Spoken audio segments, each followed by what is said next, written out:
Bismillahirrahmanirrahim. My name is Sultana Suhail. This is the first online class of class metric. This is the first English chapter and the name of this chapter is vice caliph.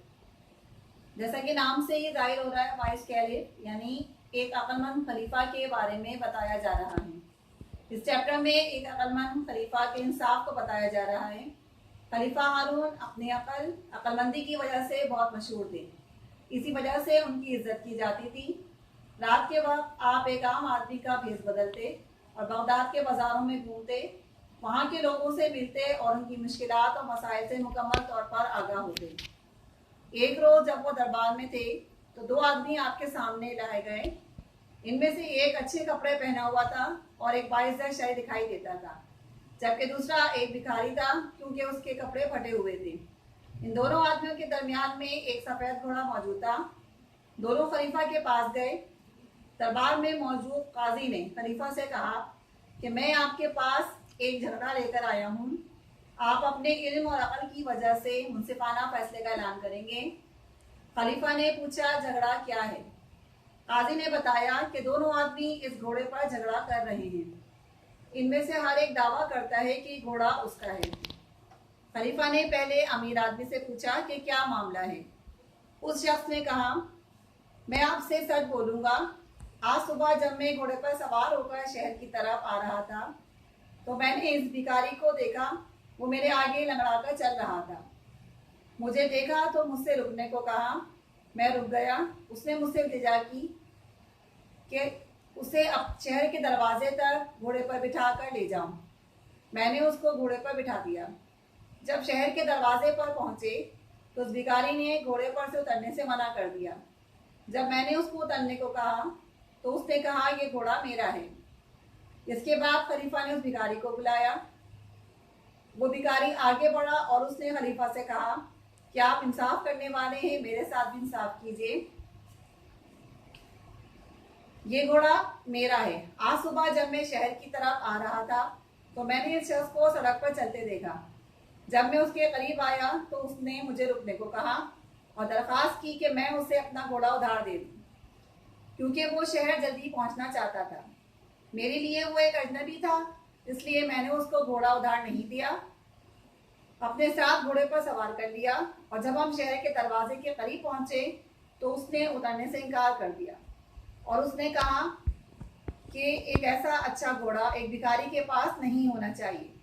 उसने इसे मुझे दे दो और उसने इस बात का जिक्र करने से मना कर दिया. खलीफा ने पूरा मामला सुना और कहा कि इसका फैसला करना बहुत मुश्किल नहीं है. खलीफा ने काजी से कहा कि दोनों आदमियों को बारी बारी घोड़े के पास भेजो. पहले भिखारी आया और उसने घोड़े को हाथ लगाया. जैसे ही भिखारी ने घोड़े को हाथ लगाया, घोड़े ने झुरझुरी ली, यानी घोड़े को ऐसा लगा कि भिखारी का हाथ उसको पसंद नहीं आया. लेकिन जब खलीफा ने अमीर आदमी से कहा कि वो घोड़े को हाथ लगाए तो घोड़ा खुशी से हिनहिनाने लगा. इससे साफ जाहिर हो जाता है कि घोड़ा अमीर आदमी की मिल्कियत है. खलीफा ने अपने मुंसिफाना फैसले से इस मामले को हल किया. उसके बाद उसने भिखारी को माफ़ी मांगने को कहा. उस भिखारी आदमी ने अमीर आदमी से माफ़ी मांगी. इस कहानी को पढ़ने के बाद हमें क्या सबक मिलता है? इस कहानी से इंसाफ का सबक मिलता है. किसी रियासत को चलाने के लिए इंसाफ बहुत ज़रूरी है. कोई भी मुल्क, कोई भी रियासत उसी वक्त तरक्की कर सकती है जब वहाँ के हुक्मरान इंसाफ के साथ तमाम फैसले करें. दूसरी चीज़, झूठ नहीं बोलना चाहिए.